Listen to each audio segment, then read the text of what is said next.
Welcome back to the news at 10.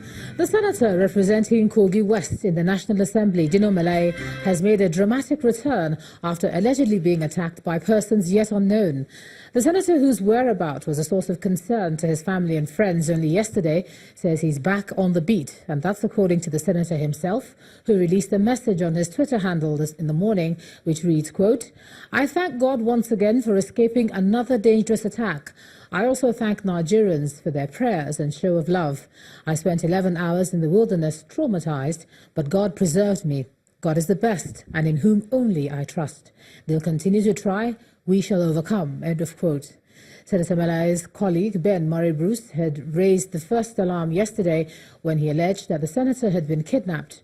But when he failed to appear in court to answer charges of gun running leveled against him, his counsel told the court that his client could not make it because he was allegedly attacked in Gwagwalada. The confusion prompted the police to issue a statement saying there's been no report or kidnap or attack on the person of Senator Dino Malay in any of its stations nationwide, asking any member of his family that witnessed either the attack or the kidnap to promptly report such. Now, ahead of the 2019 general elections, the wife of the Bauchi State Governor is leading an advocacy for more female representation in elected positions in Nigeria. At a forum in Abuja on how women can win elections, the Bauchi State First Lady and the former Speaker of the Gambian Assembly frowned on the representation of women in political offices despite their population. The group is also encouraging female politicians to form a strong network with the aim of pressuring political parties for more recognition. For almost 8 years now, since 2010, when the United Nations Entity for Gender Equality and Empowerment of Women, which is also known as UN Women, was formed, it has continued to advocate the need for countries to increase the percentage of women in political space. She talked about This is also the purpose of this gathering of female politicians in this hall, advocating for more female representation in elected positions in Nigeria, especially in 2019. as stakeholders. Both the wife of the Bauchi State Governor, representatives of Action Aid Nigeria and the UN Women decry the low representation of women in elected positions despite their population. I urge women to embrace the need for them not to remain as peer tires to the men folk, but to be seen as active participants in the effort to liberate, to seek for elective offices, which is exclusively almost preserved for the men folk. The number of women that come out to vote are far more of than that of men. So we must learn to take our space at this moment. Addressing the group on the theme, how women can win elections in a male-dominated society, the keynote speaker urges female politicians in Nigeria to empower more women, form a strong network, and pressure political parties for more recognition. Great efforts must be made to join political parties. Yes, because if you want to be there, you must join the political parties. If you are not a member of a political party, forget it. And also, there must be unity between different women's groups, remembering that there is unity in diversity. Go and visit these political party leaders and executives. Tell them, look, okay, let's make a compromise just for a test. Let's have a man is running as presidential candidate. Now we want the running mate to be a female. And they will accept it. Although there is a national gender policy that recommends 35% affirmative action for women in political space, there has been very minimal representation of women in politics since 1999, a situation that these groups say they want to change in 2019. The federal government plans to collaborate with Nigerians in diaspora to effectively tackle the menace of human trafficking and illegal migration. The Senior Special Assistant to the President on Foreign Affairs and Diaspora, Pt.3, stated this after a meeting with representatives of the Nigerians in Diaspora organization in Abuja. She also emphasized the need for Nigerians living outside the country to stay away from crime, but insisted that the government will ensure the freedom of Nigerians who are illegally imprisoned in foreign countries. They are in these countries where they go to. They see them too. So they're working together to work with government to ensure that they contribute their quota to reducing trafficking of our young people from Nigeria. You find that at the end of the day, their lives are not better. So we're working with these diaspora organizations to look at this issue. And sometimes when some of Nigerians get into these countries, they also, we have NGOs helping them there. And even if they have to be repatriated, they must be repatriated with dignity, with dignity. Irregular migration is not a crime in the first place. So I'm glad that Nigerians in the diaspora are willing to help their brothers and sisters who are going in search of greener pastures but are not getting it. So that is one thing we've come up with this. So we're going to work concretely with them in that regard. And also, they are bringing investments to the country. On this trip alone, there are about 2 solid investments coming into Nigeria. They're going to work on them. So the idea is that we have enormous resources out there. How do we work with them for the growth and development of Nigeria? Again, Nigerians in foreign prisons is something we continue to look at. Our embassies go visiting them wherever they are. And then the key thing is, if you're not supposed to be in the prison, we'll get you out. But if you commit a crime, there's really nothing we can do. So for those who are locked up illegally or are being kept more than they should, our embassies intervene. The federal government intervenes. But if you commit a crime, there's nothing we can do. So we appeal to Nigerians to avoid committing crimes wherever they find themselves. Uber Nigeria has gifted one of its most efficient driver partners with a brand new car under its Free Kick campaign. The campaign is one of many ways Uber is celebrating its 4th anniversary here in Nigeria.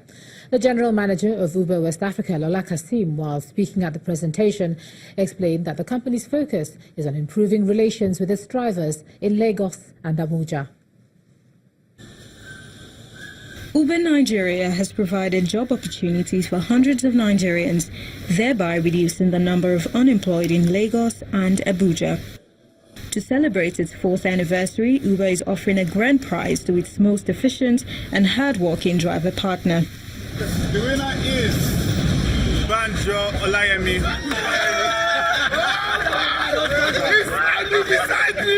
Bayo started working as an Uber driver partner in early February 2018 as a way to make ends meet. I do wake up very early. I wake up early, close by sometimes 10, 11, every day. Every day I work very, very hard. I don't know. Just come here, maybe they will give me a small thing and I'll go home. So I wasn't expecting they would call my name. So I had my name, I won a car. For other Uber drivers, the company says more opportunities such as this will continue to present itself. Really exciting for us that he's won this car. Over the course of the competition, he was the driver who came out the top over the course of those 4 weeks. So we're really excited for him. We've got several other drivers who've won amazing other prizes like fridges, generators, TVs over the course of this competition. And what we'd like to say is just a huge thank you to all of our Uber driver partners. Please keep driving with us and look forward to more exciting campaigns and other events to celebrate, their dedication. Uber Nigeria remains committed to creating business and economic opportunities for driver partners, as well as proving to customers that it will always be there in moments that count. Dreams do come true. Let's cross over to business. And here's Kayode Okikiolu.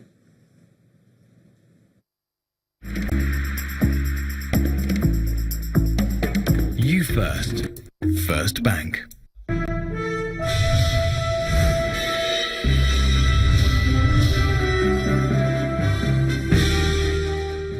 Many thanks, Ejoma, and welcome to Business News.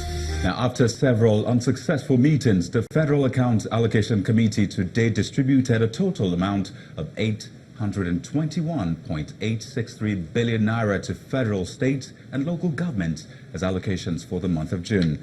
This comes as President Muhammadu Buhari ordered a new reporting template to be generated jointly between the Ministry of Finance, the Office of the Accountant General, and the Nigerian National Petroleum Corporation, and the Revenue Mobilization, Allocation and Fiscal Commission.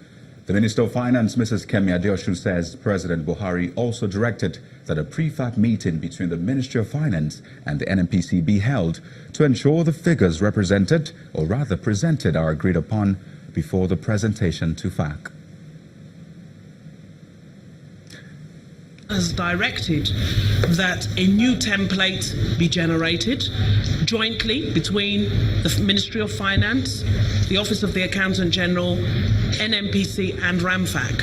And Mr. President has further directed that prior to FAC, there must be a meeting, a pre-meeting between the Ministry of Finance and NNPC to go through the figures that are being presented and to agree those figures before they are brought to the Federation account. We transfer the sum of 100 billion naira into the excess crude account, and we're distributing the balance as follows. Federal government 283,540, state governments 143,815, local governments 10876, derivation 37.408. VAT 85.343 less the cost of collection 3.414 gives a net VAT distribution of 81.929, and that's distributed federal government 12.289, state governments 40.965, local governments 28.675. And then we distributed from the Forex equalization the sum of 41.848. So the total amount today distributable is 821,863,000,000 naira only. And elsewhere, Vice President Professor Yemi Osinbajo led top government officials, including some state governors, in a meeting with the Google for Nigeria team. At the end of the meeting, which was held behind closed doors, the Director General of the National Information Technology Development Agency, Dr. Ibrahim Pantami, told State House correspondents that the Google Free Wi-Fi partnership will boost the gross domestic product of Nigeria. Dr. Pantami enjoined state governments to key into the initiative to ensure economic growth. When there is free access to internet, usually GDP grows up. They are directly proportional. It grows up. And in all other nations where there is free access to internet, you will clearly see that there is a correlation with the GDP of that country. So that is why we think providing free access is very important. And secondly, among the issues we address, whenever there is free access to internet, there are security challenges. So being the regulatory body of the federal government of Nigeria, that is NIDA, we advise them, or rather we directed Google on how to improve the security so that the security of our country cannot be compromised through this free Wi-Fi. And key indicators at the domestic stock market closed Friday's session with more upbeat performance as turnover of transactions increased by 81.85%. Uche Alauku has the details.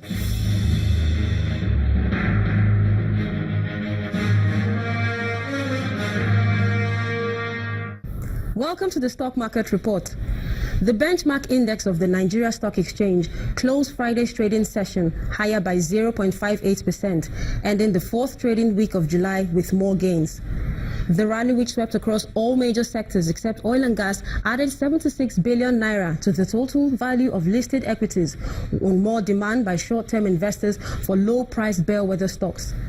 Performance on the price chart was positive by a wide margin of 30 gainers, led by a 10% increase each from Cement Company of Northern Nigeria, Dangote Sugar and Union Diagnostics, against 9 decliners led by NSL Technology. Medvi Airlines is a major contributor to a higher total volume of 311.36 million units of shares traded today in over 3,700 transactions. And that's today's Stock Market Report. I'm Uche Alauku.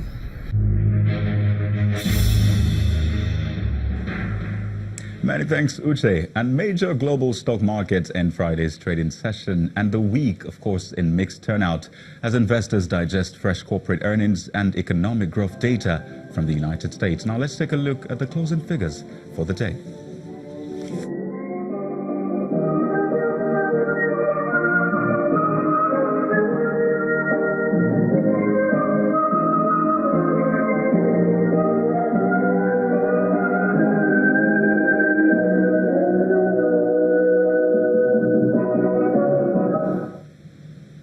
And that's business news. I am Kayode Okikiolu. It's now back to you, Ijeoma.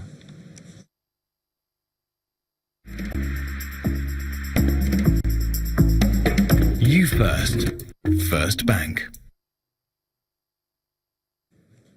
Thanks a lot, Kayode. Still ahead on the news at 10, Super Eagles and Wolverhampton Wanderers goalkeeper Carly Keme announces his retirement from football after winning the battle against acute leukemia. That's on Sports News. Just stay with us.